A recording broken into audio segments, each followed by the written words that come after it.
On the 11th of November 2011, an international vote, organised by New Seven Wonders, drew more than 600 million participants, naming the Amazon one of the new 7 natural wonders of the world. Today, nearly everyone on the planet has heard of the Amazon rainforest, but few truly understand its scale. The Amazon isn't just a forest, it's the largest green expanse on Earth, covering an area 3 times bigger than the Congo Basin, the planet's distant runner-up. And the Amazon River, it doesn't just flow, it roars like a living machine. Each day, it sends 6 times more water into the ocean than any other river on the planet. More than 21 million years ago, however, the Amazon was nothing like this. It wasn't a rainforest at all. It was a massive inland sea, so vast that scientists call it Lake Pebbas. When the Andes Mountains began to rise, they blocked the ancient waterways, trapping water across the continent and creating this enormous lake. And within its murky depths, life exploded in the strangest, most spectacular ways. No mammals, no birdsong, only cold-blooded giants ruled these waters. Bus-sized crocodiles, turtle titans weighing over a ton, predatory fish the size of grown men.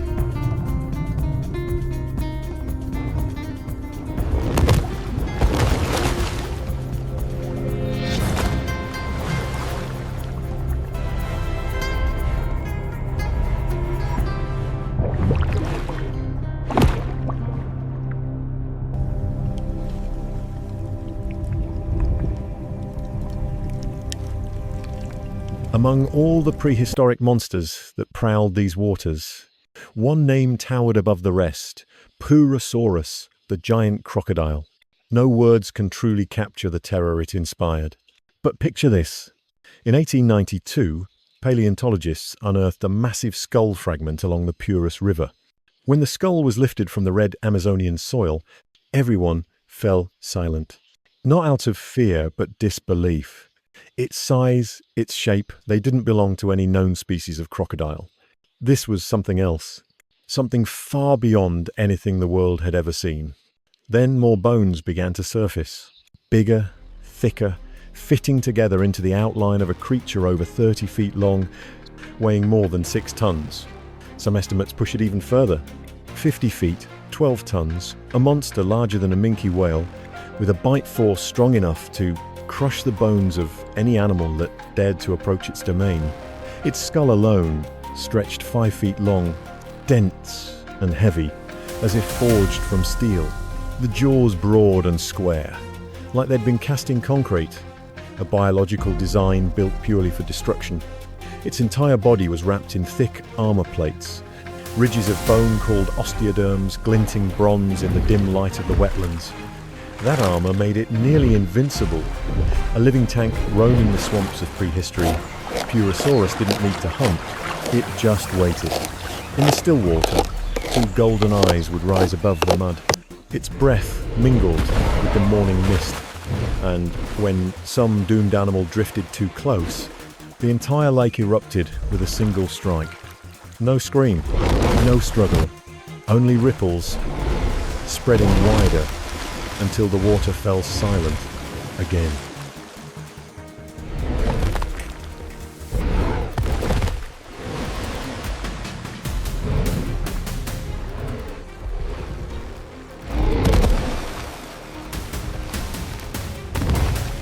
This creature once glided through the murky waters of Lake Pebbas, and it still holds the title of the largest freshwater turtle ever to exist.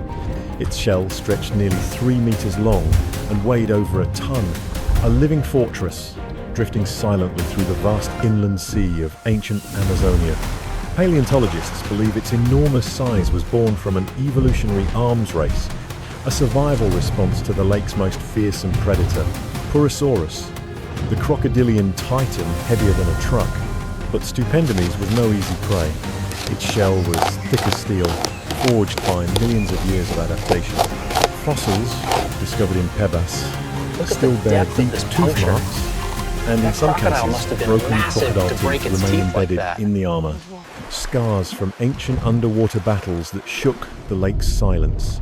The weaker species were crushed, But stupendomies endured. And as if this world wasn't chaotic enough, in the brackish edges of the lake, ancient sharks sometimes appeared rare, but real. They would stray into the fresh water, and when they met stupendomies, the surface of the lake trembled. In Pebbas, everything was colossal. Fish, turtles, crocodiles, even the unseen hunters beneath the mud were larger, meaner, more primal than anything alive today. If the modern Amazon is a wonderland of life, then ancient Pebbas was life's original hell. A world where survival wasn't just a challenge, it was a war written in tooth and bone.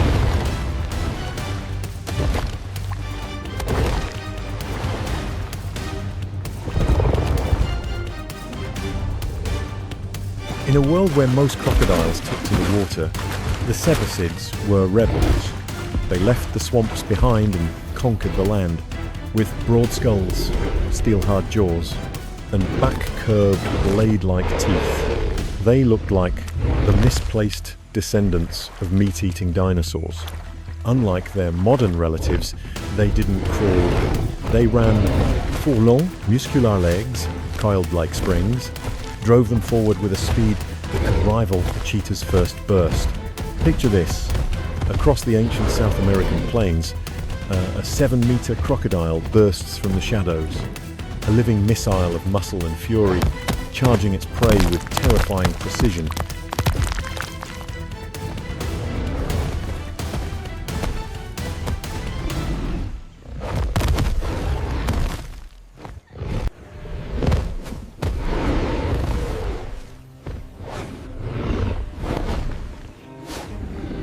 Golden eyes, yaws wide open, and a bite powerful enough to snap an elephant's bones. That was the Cephasid. Among them, one name rose to legend, Baranasuchus. Stretching over 25 feet long and weighing more than 2 tons, some estimates suggest it could reach 33 feet, as long as 3 rhinos standing nose to tail.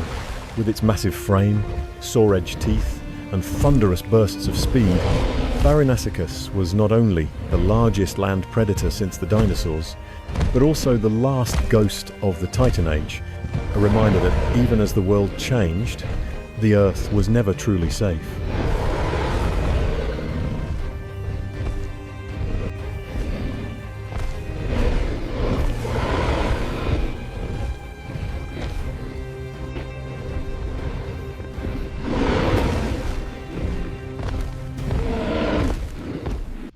The greatest rivals of these giant crocodiles weren't mammals, they were birds.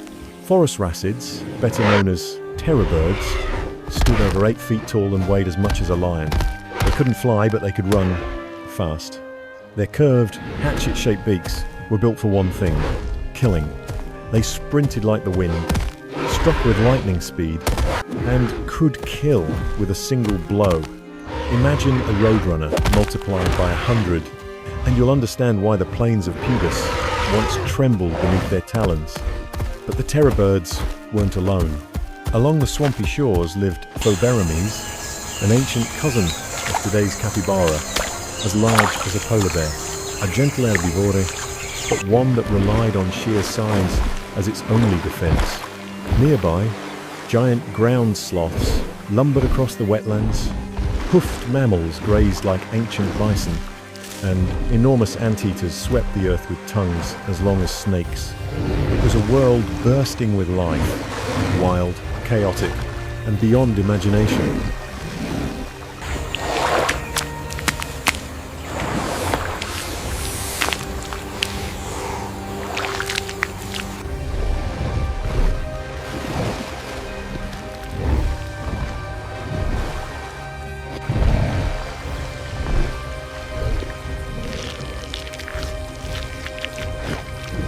But then, the inevitable happened. The very force that had created Pebbas, the Andes Mountains, became the force that would destroy it. For millions of years, the Andes kept rising, slowly but relentlessly. And eventually, instead of blocking the water, they began to leak it away. Bit by bit, the Great Lake drained, its vast surface splintering into rivers, weaving together into a new living network. As the land rose higher still, the waters no longer flowed toward the Pacific. They turned eastward, and in that moment, the Amazon River was born.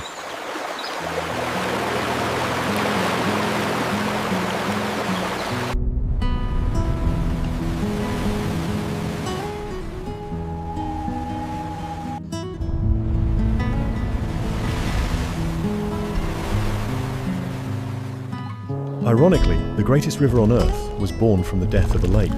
When Lake Pebbas vanished, it took with it an entire world of giants. They disappeared, but they left behind a single, eternal witness. The Amazon River, endless, restless, alive, still whispering the story of that ancient madness in the language of water and time. Thank you for watching. See you in the next episode, here on Wildlife Documentary Hub.